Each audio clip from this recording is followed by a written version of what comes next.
বাংলাদেশ শিল্পকলা একাডেমিতে চলছে 3 দিন ব্যাপী চলচ্চিত্র উৎসব একাল সেকাল।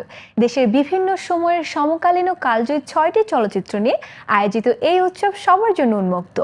বিনা টিকিটে চলচ্চিত্র প্রেমীরা উপভোগ করতে পারছেন নির্বাচিত এসব চলচ্চিত্র। এ নিয়ে বিস্তারিত থাকছে আমাদের এবারের আয়োজনে। 3 দিন ব্যাপী চলচ্চিত্র উৎসব একাল সেকাল চলছে বাংলাদেশ শিল্পকলা একাডেমির জাতীয় চিত্রশালা মিলনায়তনে। বাংলা চলচ্চিত্রের বিভিন্ন সময়ের গুরুত্বপূর্ণ ও আলোচিত 6টি চলচ্চিত্র নিয়ে সাজানো হয়েছে উৎসবের প্রদর্শনী।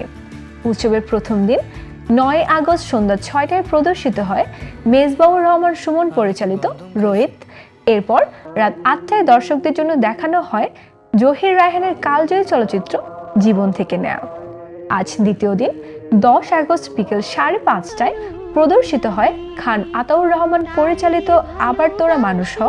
আর রাত 8টায় ছিল মোহাম্মদ নুরুজ্জামান পরিচালিত মাস্তুল। আসলে বরাবরই বাইরের উৎসবের থেকে দেশের দর্শকের সামনে হাজির হওয়াটা আমার জন্য খুব আনন্দের। আসলে তো এরকম উৎসবের মাধ্যমে আসলে একসাথে অনেক বড় একটা অডিয়েন্স পাওয়া যায়, তাদের সাথে আপনার মত বিনিময় করার একটা সুযোগ পাওয়া যায়, যে কারণে আমার কাছে মনে হয় যে এটা খুব ভালো একটা উদ্যোগ। আগামীকাল উৎসবের শেষ দিন 11 আগস্ট বিকেল 5:30টায় প্রদর্শিত হবে আমজাদ হোসেন পরিচালিত 2 পয়সার আলতা। আর রাত 8টায় প্রদর্শিত হবে আকাশ পরিচালিত the university of Chankharpul. University of Chankharpul বানানোর প্রথম ছিল একটা ভালো সিনেমা বানানো, যেটা গল্প বলার ধরন নিয়ে আসলে আমরা এক্সপেরিমেন্ট করতে চাইছি, যে এবং বাস্তবতাকে আসলে কতটুকু পর্দায় তুলে আনা যায়, এটা আমাদের জন্য একটা চ্যালেঞ্জ ছিল।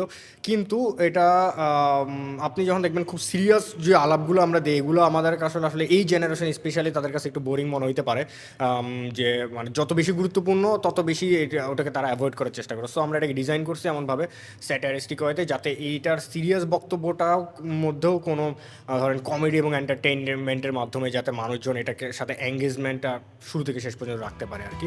সমকালীন চলচ্চিত্রের পাশাপাশি দেশের চলচ্চিত্র ইতিহাসের গুরুত্বপূর্ণ কাজগুলো নতুন প্রজন্মের দর্শকদের সামনে তুলে ধরাই এই আয়োজনের অন্যতম আকর্ষণ।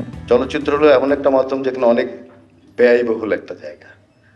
সারা পৃথিবীর সঙ্গে প্রতিযোগিতায় বাংলাদেশের চলচ্চিত্র কোন জায়গায় দাঁড়াবে সেটা নিয়ে এখন একটা ভাবার বিষয়। তা আমি মনে করি যে আমাদের তরুণরা এর মধ্যে অনেক ভালো ছবি বানিয়েছে, অনেক কম পয়সায়, এবং সেগুলো কিন্তু সিনেপ্লেক্সে দেখানো হচ্ছে, সেগুলো ব্যবসা সফল হচ্ছে। আমার সংস্কৃতির চেতনা নিয়ে আগামী দিন চলবে, এই টেক্সট পেপারটা সেই ইঙ্গিত দিয়ে যাচ্ছে। যদি এই সংস্কৃতি মন্ত্রণালয়ের এখতিয়ার থেকে একটা বড় প্রেক্ষাগৃহ তৈরি হয়, যেখানে সবাই এসে ছবি দেখতে পারবে খুব স্বল্প মূল্যে, তাহলে খুব ভালো হয়। হয়তো যত সহজে কথাটা বললাম, এত সহজ নয় ব্যাপারটা। বিনামূল্যে ও বিনা টিকিটে সবার জন্য উন্মুক্ত থাকায় চলচ্চিত্র প্রেমীদের জন্য এটি হয়ে উঠেছে দেশীয় চলচ্চিত্র দেখার একটি বিশেষ সুযোগ।